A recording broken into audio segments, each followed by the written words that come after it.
یہ جو بات ہے کہ آپ کے پارلیمنٹیرین کو اگر آپ سیٹوں پہ لے کے آئیں گے اپنے ووٹ سے تو کوئی طاقتور ہو جائے گا، وہ میرا خیال ہے پہلے سے بھی اور کمزور ہو جائے گا۔ ابھی تو وہ تھوڑی بہت آپ کے پاس یہ گنجائش ہے کہ آپ مین سٹریم پارٹیز میں کچھ اپنی جگہ رکھتے ہیں، پھر اگر آپ نے اپنے ووٹ سے لے کے آئے تو اس کو کوئی پیسے تو کوئی نہیں دے گا نا، جو ابھی نہیں دے رہے وہ کل کو کون سا دے دیں گے۔ دیکھیں جی، میرے خیال میں پاکستان میں مذہبی اقلیتوں کو چیلنجز میں مذہب کا تھوڑا کم تعلق ہے،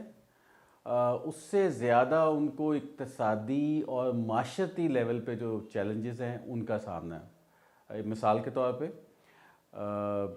مسیحی شیڈول کاسٹ، انہیں غربت کا سامنا بنسبت دوسری اقلیتوں سے زیادہ ہے۔ باقی کی اقلیتیں اگر آپ دیکھیں تو وہ انہیں جاب کا اتنا بڑا چیلنج نہیں، کیونکہ وہ ان میں سے زیادہ تر جو ہے اپنا کاروبار کرتے ہیں، جیسے کہ اپر کاسٹ ہندو ہیں، پارسیز ہیں، بہائیز ہیں، وہ اپنا کاروبار کرتے ہیں اور نوکری کم کرتے ہیں۔ جب دوسری طرف کرسچنز ہیں اور اسکیجول کاسٹ ہندو ہیں تو ان میں جاب کی طرف رجحان زیادہ ہے، اور اس میں بھی ان کو نچلے درجے کی چھوٹی جو جابز ہیں ان پہ رکھا جاتا ہے۔ تو میرے خیال میں اقتصادی معاملہ جات زیادہ ہے۔ اس کے علاوہ جو سوشل سطح ہے اس کے اوپر بھی چیلنجز ہیں، مطلب کہ ان کو اچھا نہ سمجھا جائے، حقیر سمجھا جائے، گندا سمجھا جائے، ان کے ساتھ کھانا پینا جو ہے اس کو معیوب سمجھا جائے، یا یہ بھی سمجھا جائے کہ یہ جس مذہب کو مانتے ہیں وہ ایک گندا، گھٹیا، جھوٹا مذہب ہے۔ میں اگزامپلس میں نہیں جانا چاہتا، لیکن ہمیں پتہ ہے کہ بہت ساری ایسی چیزیں ہیں، مطلب کہیں کہ جی بائبل بدل گئی ہے، بچوں کو یہ اپنے اسکول میں فیس کرنا پڑے، اب اس کے اوپر انہیں رسپانس کیا دینا ہے، اور پھر اس کے اوپر معاشرہ، باقی کی جو سوسائٹی ہے کیا ان کی سپورٹ کرے گی کہ وہ اپنے اس آئیڈینٹی کو پرزرو کر سکیں، بچا سکیں، یا اس کا کوئی دفاع کر سکیں۔ تو میرا خیال ہے دونوں طرف ہیں، معاشرتی بھی ہیں اور اقتصادی بھی چیلنجز ہیں۔ اس کے علاوہ اب آپ یہ بھی کہہ سکتے ہیں کہ پولیٹیکلی بھی ہے، پولیٹیکل مارجنلائزیشن، یعنی کہ ان کو مین سٹریم سے نکالا ہوا ہے۔ فار ایگزامپل آپ کا کانسٹیٹیوشن بنے گا تو اس میں کوئی نہیں پوچھے گا کہ یار اقلیتیں بھی ہیں، جبکہ آپ نے پورے کانسٹیٹیوشن کی ڈیوائڈ اس طرح سے رکھی ہے کہ مسلم اور غیر مسلم کی رکھی ہے، تو جب آپ کانسٹیٹیوشن لکھ رہے ہیں تو غیر مسلم تو پوچھ نہیں رہے آپ۔ پھر اسی طرح سے کوئی بڑی پالیسی بننی ہے، آپ اس کے اوپر نہیں پوچھیں گے، بلکہ چھوٹی والی پہ بھی نہیں پوچھیں گے، تو لہٰذا آپ کے جو مسائل ہیں وہ اس طرح سے ہیں۔ یہ مائنورٹیز کا لفظ جو ہے نا، کوئی اپروپریٹ ریپرزنٹیشن آف مائنورٹیز نہیں ہے۔ آپ ایک کانسٹیٹیوشن کے لیول پہ جو ڈیوائڈ ہے، آپ یہ کہہ سکتے ہیں کہ مسلم اور غیر مسلم کیا ہے کہ وہ صدر نہیں بن سکتا، وہ پرائم منسٹر نہیں بن سکتا، پر آپ کی ایسی بھی مائنورٹیز ہیں جو مطلب اچھے عروج پہ گئی ہیں، جیسے کہ کرسچنز ہیں،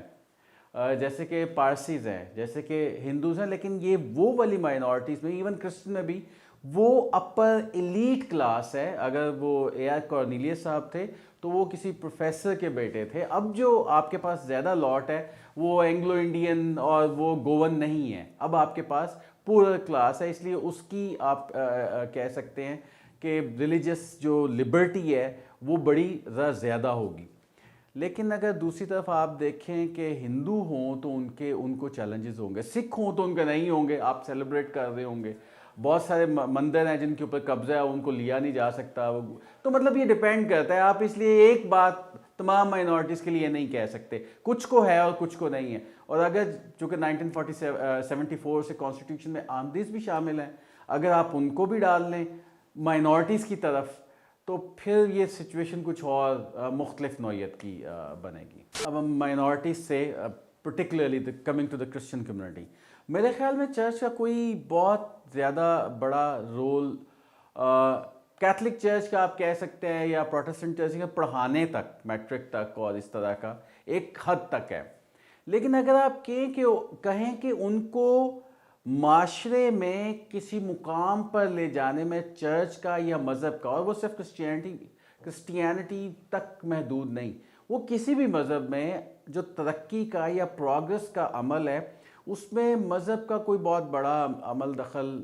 نہیں ہوتا۔ کرسچینٹی جو ویسٹرن ہے اس کا بلکہ ایک خاصہ رہا ہے جو کہ مختلف ہے کہ وہ ایجوکیشنل انسٹیٹیوشنز لے کے آئے اور اس طرح، لیکن اوور آل مذہب کا چونکہ میں سمجھتا ہی نہیں کہ بہت تعلق ہے، اس لیے میں کوئی بہت بڑا رول دیکھتا بھی نہیں۔ اور اگر آپ دیکھیں بھی تو یوتھ کے کتنے پروگرام ہیں جو چرچ رن کر رہے ہیں، اور اگر رن کر بھی رہا ہے تو وہ یہی ہے کہ کوائر میں آ جائیں، آپ گیت گا لیں، آپ تلاوت میں شامل ہو جائیں، اس طرح کی چیزیں ہوں گی. لیکن ایسا نہیں ہے کہ آپ نے معاشرے میں ایک کامیاب فرد کیسے بننا ہے. یہی ہے نا جو آپ چاہتے ہیں، تو یہ آپ کو نہیں واضح طور پہ ملتا. پوری دنیا میں یہ کوئی پاکستان انوکھا ملک نہیں ہے. پوری دنیا میں جو کمیونٹی یا کمیونٹیز یا علاقے ترقی میں جن کو پیچھے رکھا جائے، رہ جائے نہیں میں کہہ رہا، جن کو رکھا جائے، جب آپ نے زبردستی ان کو پیچھے رکھا ہے تو اب آپ زبردستی ان کو اوپر لے کے آئیں. اصولی سی بات ہے نا. آپ نے کسی کے ماں باپ کو، دادا پر دادا کو زنجیروں میں باندھ کے رکھا تھا، اور اب آپ انہیں اچانک کہیں کہ جی جائیں آپ پنجاب یونیورسٹی میں داخلہ لے لیں، آپ لمس میں لے لیں، نہ آپ کے پاس پیسے ہیں نہ آپ کے پاس تعلیم ہے، تو پھر آپ میرٹ کی بار کو تھوڑا نیچے کرتے ہیں تاکہ آپ کا وہاں تک کا راستہ ایک جنریشن، دو جنریشن، تین جنریشنز تک کھلے، اور پھر اس کے بعد آپ کے بچے، اس سے جو آنے والی نسلیں ہیں، وہ ویسے اس لیول پہ آ جائیں، اور پھر آپ وہ کوٹا جو ہے ختم کر دیتے ہیں. کوٹا از اے ٹیمپریری میجر. یہ امریکہ میں بھی ہے، یہ یو کے میں بھی ہے، یہ انڈیا میں بھی ہے، اور دنیا کے کافی سارے ممالک میں ہے. سمپل سی بات ہے. وے فارورڈ ڈیسائیڈ کرتا ہے آپ کی اکنامک پرائرٹیز، آپ کا معاشرے میں عزت کیا ہے، اور تیسری چیز ہے ان دونوں کو حاصل کرنے کے لیے تیسری چیز ہے کہ آپ کا جو پولیٹیکل سٹرکچر ہے اس میں آپ کہاں پہ پائے جاتے ہیں. سو لہٰذا کرنے کی یہ ضرورت ہے کہ مائنورٹیز کو پولیٹیکلی اپنی ریپرزنٹیشن کو بہتر کرنے کی ضرورت ہے، اور اس کے نتیجے میں لیں کیا، اپنی معاشرتی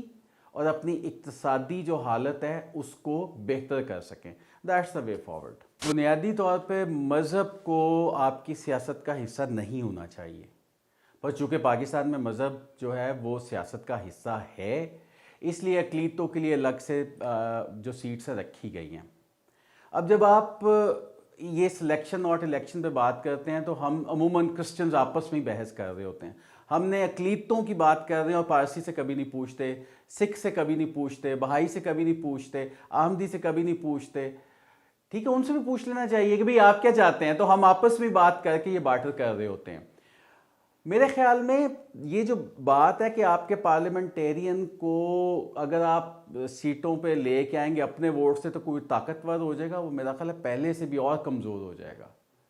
ابھی تو وہ تھوڑی بہت آپ کے پاس یہ گنجائش ہے کہ آپ مین سٹریم پارٹیز میں کچھ اپنی جگہ رکھتے ہیں. پھر اگر آپ نے اپنے ووٹ سے لے کے آئے تو اس کو کوئی پیسے تو کوئی نہیں دے گا نا. جو ابھی نہیں دے رہے وہ کل کو کون سا دے دیں گے. آپ نے گانا میں بھی دیکھا ہے، آپ نے اس طرح سے بھی دیکھا ہے. الٹیمیٹلی پرپس کیا ہے کہ جو پارلیمنٹیرین ہے وہ آپ کا کوئی بھلا کر سکے،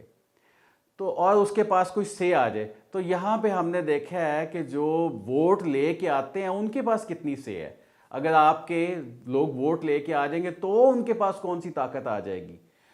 اب آپ کے سامنے ہے، اگر آپ کہیں کہ جی ووٹ کو عزت دو، جہاں پہ بات یہ ہو رہی ہو، اور مین سٹریم ووٹ کو عزت دینے کے لیے بات کر رہی ہے، اور آپ کہہ رہے ہیں کہ نہیں ہم نے خود ووٹ سے لے کے آنا ہے، تو اس سے کتنا فرق پڑ جائے گا. میرے خیال سے اس سے کوئی فرق نہیں پڑے گا.